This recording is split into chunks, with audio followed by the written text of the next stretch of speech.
iṣẹ́ fújì òun ṣe nǹkan tó easy láti ṣe ẹni tí ò bá láyà kò lè wọ̀ òun iṣẹ́ fújì. Àtàndá ti dé o Katsina ti dé o. Aláǹgẹ̀rẹ̀.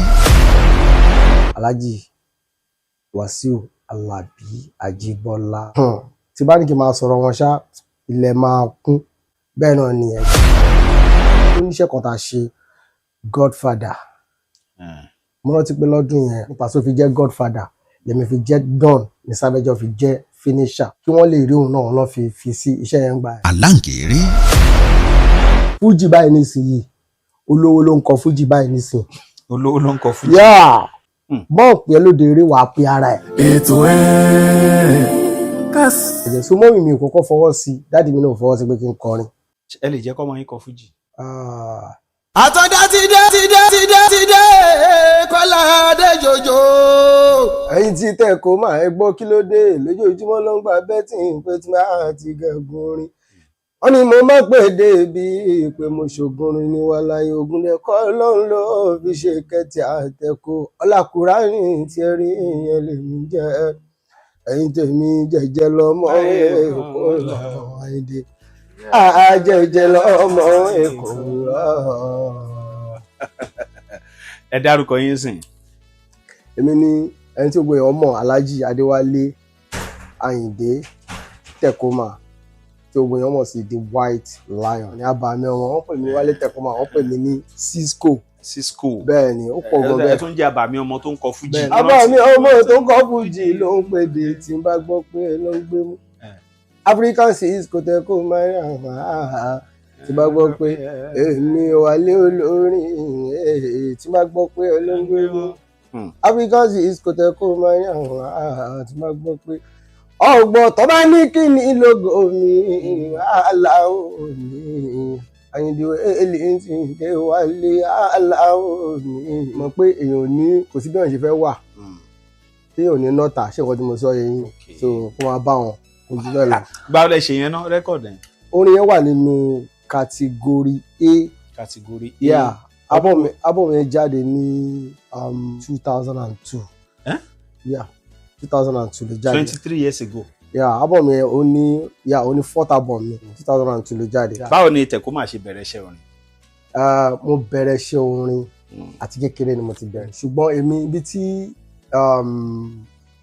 inspiration orin yẹn ti wá látìgbà tí mo ti wà nílé kéwú òun ni mo ti ń kọrin àwọn orin kan fẹ́ ṣe wòlímọ̀ kan fẹ́ ṣe làlátìlì kọ́dírì kan fẹ́ ṣe mọ́lídìí bí gbogbo ẹ̀ bí ká máa ṣàṣàlátù ká máa ka mọ́dì àti bẹ́ẹ̀ ní kíní yẹn ló ti bẹ̀rẹ̀. So ilé kéwú lẹ fi bẹ̀rẹ̀. Bẹ́ẹ̀ni. Kẹ́ tó yà sí di Fújì. Bẹ́ẹ̀ni. Kí ló tẹ̀ kọrin Islam?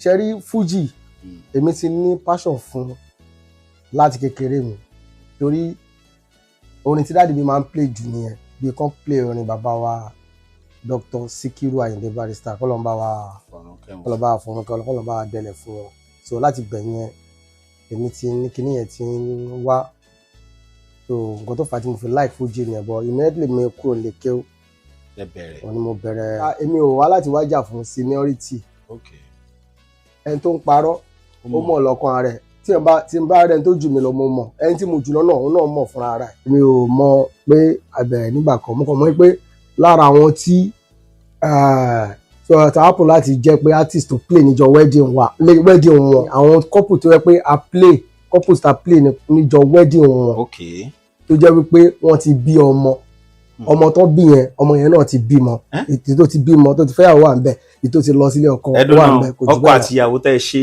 Bẹ́ẹ̀ni ọmọ tó ń bí. Ó ti bímọ. Bẹ́ẹ̀ni. Ṣé kò lẹ ti kéwú? Bẹ́ẹ̀ni. Ládùúgbò wo? Ní Ìkẹjà. Ṣé Ìkẹjà náà lẹ ti bẹ̀rẹ̀ Fújì? Lágbára Ọlọ́run gbogbo Ìkẹjà pátápátá wọ́n pe bàbá kan ní student Shehu Alamu kọ́lọ́mbà adẹ̀lẹ̀ fún wọn Adébáyọ̀ Àrẹ̀mú. Ní Ìkẹjà yẹn náà. Bẹ́ẹ̀ni Jamiu Alade Labaika Alade Bonanza tó fi dórí Adémọ́lá Yọ̀síọ̀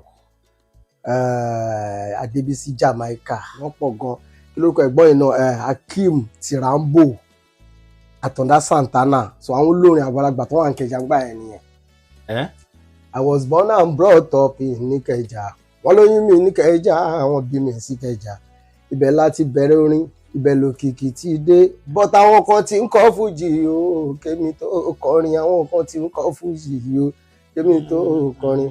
Àwọn bí aláàmú mi ṣe wò student. Àtọ́dá Santana tó kúnjọ́ sí.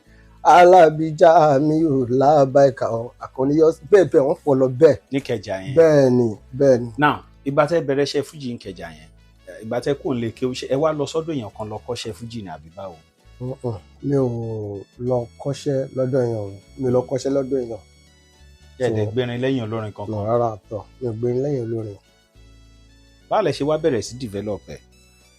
Ṣe rí nǹkan tí mi kàn ní tí mo rí sí kíní ẹ̀ ni pé kíní ó dàbí nǹkan tó jẹ́ inbuilt, nǹkan tó ti wà ní ara. Ẹ̀bùn tọ́lọ́run bá fún yàn ó yàtọ̀ sí nǹkan tí yàn lọ kọ́. So kíní yẹn bó ṣe bẹ̀rẹ̀ nìyẹn. Bí mi náà ṣe bẹ̀rẹ̀ kíní mo kàn ṣáà rí pé ìgbà tí mo kúrò lè kéwù yẹn mo kó àwọn báǹdì mi jọ. So mo ṣe practice yẹn fún bí ọdún méjì. A máa ṣe practice ìgbà míì wọ́n máa lé wa, a ṣáà bẹ̀rẹ̀ láti bẹ̀. A bẹ̀rẹ̀ sí ṣe jump láti bẹ̀ bí kíní yẹn ṣe bẹ̀rẹ̀ nìyẹn. Ṣé Ìkẹjà yẹn náà lẹ ti ń ṣe jump? Ìkẹjà náà láti bẹ̀rẹ̀ everything. So láti bẹ̀ wọ́n pe máa nǹkan ní Mr Johnson, máa yẹn disable ni. So máa yẹn máa wá sí show wa, ó máa ń wá dáadáa, ó máa wá sí show wa. So máa yẹn happen to be ọ̀rẹ́ sí promoter wa Alphabet, Dami Ọmọkọ́láwọlé. So máa yẹn ló wá lọ sọ fún ìgbà ẹ̀gàn Alphabet ìgbà ẹ̀gàn àwọn kìíní àwọn tó máa ń ṣiṣẹ́ fún àwọn bí àwọn modeling, àwọn tó máa ń ṣe modeling yẹn hàn tí go ọdún lọ music yẹn wọ́n ti mọ ọ̀tọ̀ ti play fáwọn olórin púpọ̀. So wọn ò tí sọ pé kọ́ wọn bẹ̀rẹ̀ àsìkò nígbà yẹn. So láti bẹ̀rẹ̀ Mr Johnson yẹn ló lọ bá Alphabet pé ọmọ kan wà tó máa ń play ní ìsàlẹ̀ Àwórì, ìgbà yẹn máa ń play ní every Sunday ìsàlẹ̀ Àwórì yẹn ní Ìkẹjà ń gbà yẹn. So láti bẹ̀ Alphabet ó máa ń wò, ó máa wá sí ibi tá ti ń play ọ̀ nílé ojú sójú agbo, wọ́n máa lọ lẹ́gbẹ̀ẹ́ síbi kọ́ wọn máa wò ní. So gbà tán ní kí mi wá ṣe rẹ́kọ̀dù gbà yẹn mo wọ́n kọ́ sá lọ pé rẹ́kọ̀dù. Táwọn ti ń ṣe rẹ́kọ̀dù fún olórin. Èmi náà bá kọ́kọ́ ṣe fún bọ́ èmi ò dúró, èmi sá torí ìgbà tí mo gbọ́ rẹ́kọ̀dù nígbà pé rẹ́kọ̀dù báwo ni mo yẹ fẹ́ ṣe. Èmi tí mi ò wọ studio nígbà yẹn, so wọ́n ṣe rẹ́kọ̀dù fún Alhaji Isiaka Ìṣọ̀lá Askari tó ń kọ fújì. Okay. Wọ́n lọ ṣe, so after bí 2 years tán ti discover ẹ̀mí èmi ẹ̀ṣẹ̀ padà, èmi ẹ̀ṣẹ̀ lọ ṣe rẹ́kọ̀dù. So láti bẹ̀rẹ̀ bá ṣe bẹ̀rẹ̀ nìyẹn. Èwo wá ní rẹ́kọ̀dù àkọ́kọ́? Rẹ́kọ̀dù àkọ́kọ́ ṣe Anything Can Happen, Alphabet náà ni. Wow. Ọdún wo nìyẹn? A record yẹn ní 97, record yẹn jáde ní 98. 98? Yeah, bẹ́ẹ̀ni. Anything can happen lágbo Tekoma o, anything can happen lágbo Mr Small. Ibẹ̀ ni mo ti rọ́ mẹ́lẹ́lẹ̀ tó ṣó kraka lágbo Mr Small. Àyìndé ọmọ ìbàjẹ́ ọmọ dámọ̀ èlé dáṣẹ́ olúwa dúró jọmọ mi ya. Ẹ̀yin lè pa kádàrá kó sílẹ̀ kó ní tàṣẹ gbogbo wa ń ta ó dáhùn ó tí wàá di fún ọjọ́ Àyìndé. Tekoma, kí ló mú Tekoma ẹ̀ wá náà? Tekoma ọ̀rọ̀ tó kìíní ọ̀rọ̀ yẹn nínú àdúrà tí mọ́mí mi ṣe fún mi òun ni orúkọ yẹn ti jáde. Torí gbà yẹn mo ń wá orúkọ tí máa jẹ́ pé tí máa ti máa bẹ̀rẹ̀ báńdì tèmi mo ń wá orúkọ tí máa jẹ́. So mọ́mí mi ò kọ́kọ́ fọwọ́ sí, dáàdì mi náà ò fọwọ́ sí pé kí n kọrin. So ibi tó ti ń ṣàdúrà fún mi Tekoma mean ìtẹ̀síwájú, tẹ́ kó máa lọ síwájú òun lásọ̀ tí lásọ̀ di Tekoma. Bẹ́ẹ̀ni. Tẹ́ kó máa lọ síwájú. Bẹ́ẹ̀ni. Ibi tí Tekoma ti wá ni. Bẹ́ẹ̀ni. So first record ní lẹ pè ní Anything Can Happen. Èwo ni second record? Second record ni Àbàmì Ọmọ tó ń jẹ́ Dọ́là. Ṣé travel gbà yẹn ni? A kàn fi sí ní travel gbà yẹn. Ẹ fún mi díẹ̀ náà. A kàn fi sí ní èmi lábàmì ọmọ Adéwálé Tekoma ló ń pè dé ní Sàláyọ̀ Fújì o. Sọ fún bàbá kò sọ fún mọ́mísì ẹ kò dẹ̀ sọ fún àwọn brọ́dà kò dẹ̀ sọ fún àwọn sísá kan wá wò Tekoma Wellington wá wò Tekoma ibà Àbàmì lọ́mọ ẹ̀bùn máa lórí Àbàmì lọ́mọ ẹ̀bùn máa lórí. Èwo ni kẹta? Ìkẹta ni Unification. ìyẹn kọ́ ni Paso wà. bẹ́ẹ̀ ni Paso àti Alhaji Sule Alao Malaika. Ọdún wo nìyẹn? Unification, that was 2001. 24 years ago. Exactly. Ẹran wọlé ti díẹ̀ nù Unification yẹn. láì fọlé láì jalè kílẹ̀ pé mo tún ṣe lẹ́fín bínú orí mi àbámi ọmọdé wálé torí pé mo jọmọdé àìwé yóò dá ẹ̀yẹ má ṣe ká mọ́ àwọn bẹ̀rẹ̀ iṣẹ́ bàbá owó lára ọ̀sẹ̀. Báwo ni Paso ṣe gbà? Báwo ni Malaika ṣe gbà? mo rọ́mọ kékeré kan tó ń ṣeré jágbàlagbà Paso lórúkọ ẹ̀ orúkọ ọmọdé yẹn mi ò ní sọ fẹ́ràn kankan èmi lọ́wọ́ Mr. Pasuma ọmọ kékeré ẹ̀ wọ́n ṣe jàgbàlá wọ́n ṣe jàgbàlá gbàlá. Malaika kọrin United we stand divided we fall ọgbọ́n ní Fuji oní Nàìjíríà yóò àfọwọ́sowọ́pọ̀ ká fi mọ ṣọ̀kan Jíbọ́lá Pasuma wálé tẹ́kọ̀ máa pẹ̀lú Malaika o bàbá àlìmọ́ CNN Malaika bàbá àlìmọ́. ẹ wò ó ṣe rí àwọn àgbáwo méjì Alhaji Wasiu Alabi Ajíbọ́lá ọmọ Ọdẹ́tọ́lá ọmọ ìyàwó Ànàbì Pasuma. ṣe rí bàbá ẹ̀ torí tí bá ní kí n máa sọ̀rọ̀ wọn ṣá ilẹ̀ máa kún bọ̀ gbogbo ibi tó bá wà Ọlọ́run bá mi dúró tì wọ́n Àmín. Ọlọ́run bá mi ṣàánú wọn wọn ò ní jábọ́ wọn ò ní di ẹni àná Àmín o. gbogbo nǹkan tó ń pa wọ́n lẹ́kún ní kọ̀rọ̀ Ọlọ́run bá mi sọ́ dídùn fún wọn. Àmín. bẹ́ẹ̀ náà ni ẹ̀gbọ́n mi Sule Alao Malaika Má dìbà.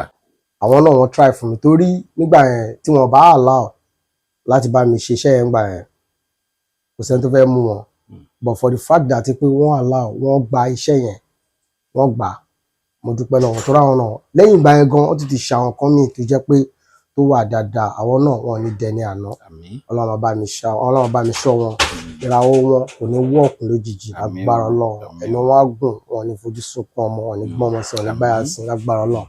So àwọn ẹ̀gbọ́n mi tó ṣọ́ làwọn méjì tán ṣe dáadáa fún mi. Ìyẹn Malaika àti Pasuma bẹ́ẹ̀ ni.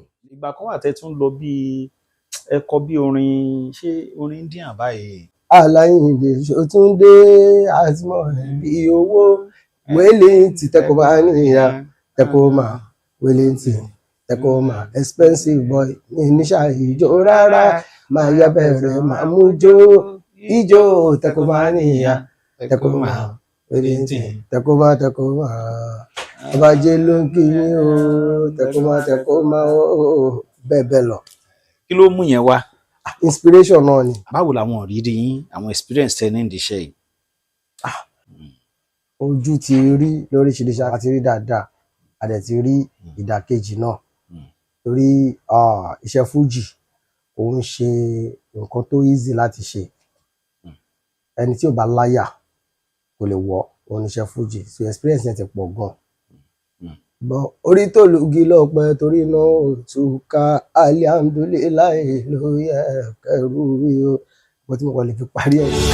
ìròyìn ayọ̀ rèé fún gbogbo ẹni tó wà ní London àtàgbègbè ẹ̀. Arahim Afro-Caribbean Cash and Carry import and export of African foods also help to pay school fee in UK for Nigeria with money transfer to UK and back to Nigeria. Arahim Afro-Caribbean Cash and Carry wà ní Graham Excess RM 139YS Up Minister Road South Graham London. Gbogbo èyí tẹ́ wà ní London pátá ó yá ẹ nìṣó lọ́dọ̀ Arahim Afro-Caribbean Cash and Carry. Ibẹ̀ gangan ìfọ̀kànbalẹ̀ wà.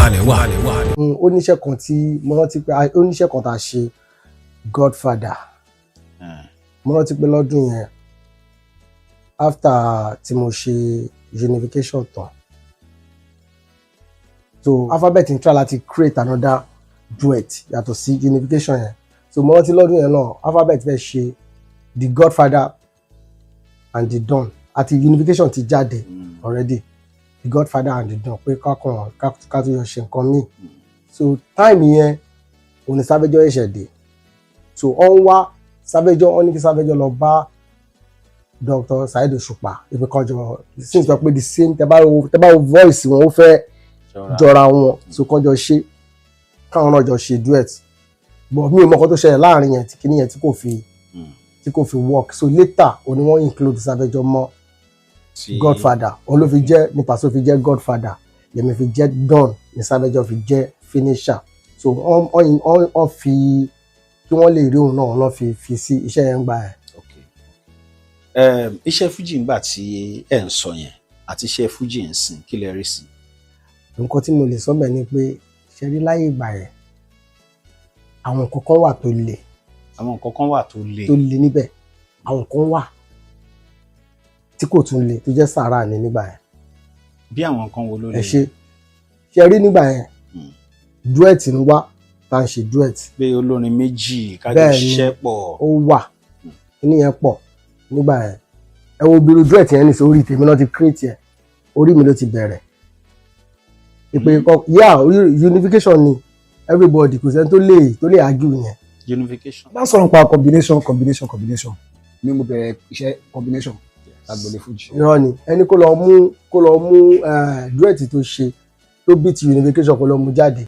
Malaika kọrin united we stand o divided we fall gbogbo ní fújì ní Nàìjíríà yóò ká fọwọ́sowọ́pọ̀ ká fìmọ̀ ṣọ̀kan Jíbọ́lá Pasuma Wálé Tẹkùnmá pẹ̀lú Malaika o bàbá àìmọ́. so unification la fi bẹ̀rẹ̀ kíní yẹn.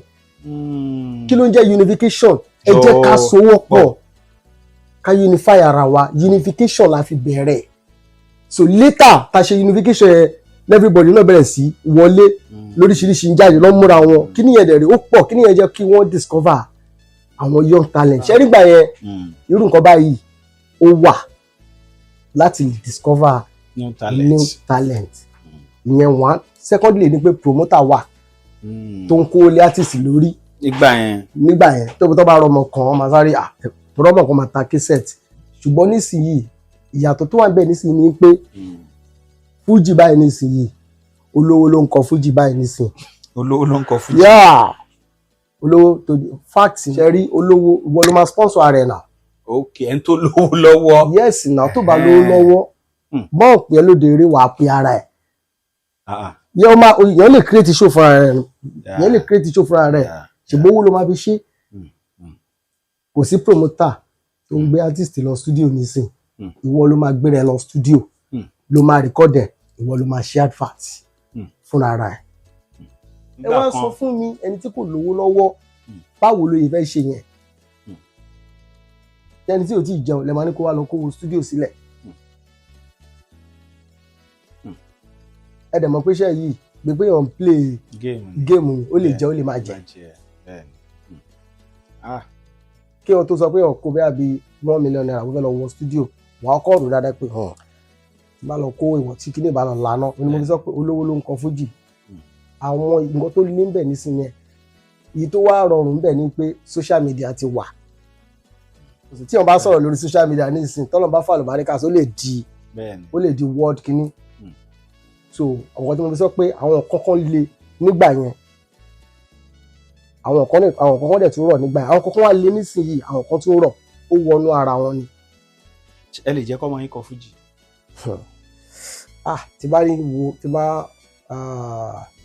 tí bá wo wàhálà tó wà ní ìdíṣẹ́ fújì mi lè jẹ́ kọ́ ọmọ mi kọ fújì ọ̀tọ́lọ́run bá pè ní ọ̀nà ẹ̀ mi ò ní kò pé o ṣùgbọ́n yẹn mọ̀ pé òkú tó bá máa jata ìdí ẹ̀ wá gbóná gan. ìdí yín gbóná báyìí. Ọlọ́run á jẹ́ kó tutù. àwọn olórin míì wo lẹ tún láǹfààní àti súnmọ́ ẹ ti sọ ti Paso ẹ ti sọ ti Malaika ǹjẹ́ a tún láwọn onífújì míì tí ẹ tún fara rò. ṣé mọ̀ pé one thing about me kò sẹ́ni tí mi ò bá ṣe tí mi ò bá ṣe bọ̀ tó pẹ́ pé àwọn tí mo close mọ́ jù àwọn méjì yẹn náà ni. So, but every Fuji artist, everybody, they are my people. Now, Wálé Àyìndé Tẹ̀kọ́mà, láti ìgbà tí Barrister ti kú yẹn, kí ló dé tá àti ìròní Fuji tuntun yìí? Ẹ rí, màá fi kọ́kọ́ ṣe example, ẹ lọ wo àwọn tó ń kọ hip hop, ẹ lọ wo bọ́yé ń ṣe, tí ẹnìkan bá blow nísìnyí, ó máa blow ẹlòmíì. Ká ní kíní duet tí wọ́n stop yẹn ká ní wọ́n stop ẹ̀ ní ẹlòmíì máa ti jáde. Tá a bá lè padà sí kíní yẹn gbogbo àwọn tó ti lórúkọ wọ́n fà wọ́n tó ti lórúkọ kí wọ́n fà wọ́n láti bẹ̀ ẹ̀ máa rí ní Fuji mi tó máa gbé style mi tó different entirely tó máa gbé wá.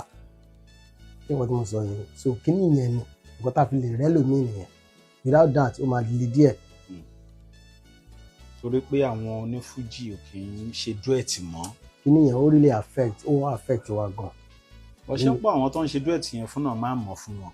téèyàn bá ní kéèyàn wò yẹn èèyàn níbẹ̀ ṣe rere bọ̀ ó bẹ́tà kéèyàn ṣe dáadáa kéèyàn ṣe fọlọ́run kéèyàn dẹ̀ ṣe nítorí future iṣẹ́ yìí torí kò sẹ́ tó máa wẹ́ tó ń kọ fújì tó máa fẹ́ kí fújì kò parun the only thing tá a lè ṣe tíṣẹ́ yẹn tí òfin ní parun ni wípé ká gbé àwọn tuntun dìde gbogbo ẹni tó bá nírànlọ́wọ́ kéèyàn ṣe fún kéèyàn máa wùwá pé àfẹ́mi nìkan kó fáwọn ẹlòmíì kó fáwọn dìde bá ṣe lè ronú bá ṣe lè rí tuntun nìyẹn kí wọ́n máa wò pé ẹnìkan fẹ́ ṣe kíní kan ṣe ti tiẹ̀ fọ́lọ́run ọba fi yókù lẹ́yìn kọ́ lọ́n sún lẹ́sàn. nínú rẹ́kọ̀dù yìí kan àbòdì ń wo lókè lálá o. olùfẹ́ mọ olúwa ibi tí ó fòdé kò yé ènìyàn ibi tí ó fòdé kò yé unification nìyẹn. unification ni bẹ́ẹ̀ni unification ni. rẹ́kọ̀dù tẹ́ ti ṣe máa tó mélòó báyìí. tí bá ní kí n wò ó kí n kà pẹ̀lú duet everything báyìí nísìnyí máa ti máa lọ 17 báyìí ṣá. ǹjẹ́ wá rà àwọn ọmọ kan tó ti dìde lára àárín yín náà nídìí iṣẹ́ fújì. èmi náà mo láwọn tó ń tẹ̀lé mi tí wọ́n dẹ̀ ń pẹ́ pé ọlọ́run bá mi gbé àwọn náà dìde. àmín. pẹ́ pé àwọn náà tí wọ́n mú mi ní bàbá tí wọ́n ń tẹ̀lé mi tèmi náà jẹ́ adviser fún tó ń tẹ̀lé mi ọlọ́run bá mi gbé àwọn náà dìde. balẹ̀ ṣe rẹ́kọ̀dù kan gbẹ̀yìn. èyí tí mo ṣe last ó ti tó 2 years nísìnyí ìbọn mo ń ṣe mí lọ báyìí double album ni. yeah double album. double album. yeah. kí ni title tẹ́ ṣe last. the Messiah and the Prince. ṣẹ́yìn ni Messiah. Ọlọ́run ni Messiah. ṣe lè fún andy ẹ̀ bẹ́ẹ̀. ìyẹn tiẹ̀ orin ó ní orin the gospel. okay.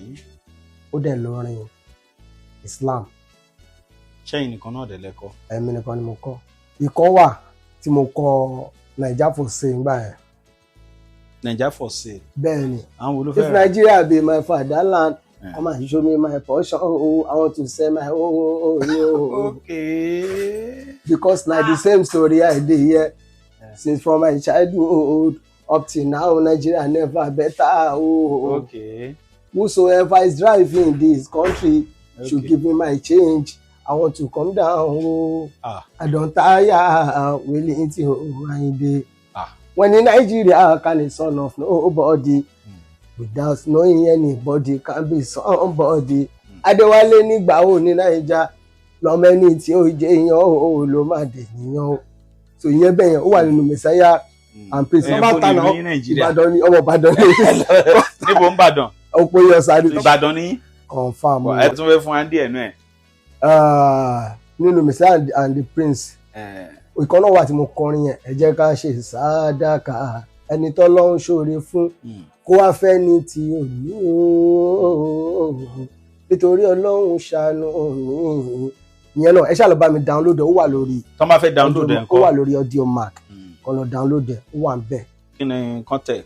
tó bá ti tẹ Wálé Àyìndé Tẹ̀kọ́mà ó máa gbé wá gbogbo orin mi pátápátá ó wà níbẹ̀. unification náà wà níbẹ̀. everything gbogbo ẹ̀ wà lórí Audiomack. bẹ́ẹ̀ ni everything pátápátá. àwọn bólẹ̀ ti gbéṣẹ́ orin dé láti gbà tẹ̀ tí àwọn ìlú wo lẹ ti dé. èmi náà ti lọ káàkiri láti gbé lọ sílùú òyìnbó so adẹ̀tún ṣe ń plan láti lọ káàkiri báyìí bọ̀ ẹ máa gbọ́ nípa ètò báyá láìpẹ́. Ọlọ́run adẹ̀ ṣe ẹ ó dàbẹ̀ níṣẹ́ yín tuntun kan tó ń bọ̀ àbí. iṣẹ́ mi kan ń bọ̀ láìpẹ́ yìí. wọ́n ṣáà máa retí ẹ̀. bẹ́ẹ̀ ni ó ń bọ̀ láìpẹ́. náà TikTok handle yín gbogbo ẹ̀ṣẹ̀ lè fáwọn olólùfẹ́. lórí TikTok ẹ ṣáà ti type Wálé Tẹ̀kọ́mà tó bá jẹ́ Facebook ni Tẹ̀kọ́mà the White Lion Instagram Tẹ̀kọ́mà the Wálé Tẹ̀kọ́mà the White Lion ó máa gbé wá. ìmọ̀ràn ó lẹ ní fún àwọn tó ń kọ fújì báyìí àtàwọn tó fújì tún wọ́n kọ. ìmọ̀ràn tó wà ń bẹ̀ náà ni pé ká lónú kan síra wa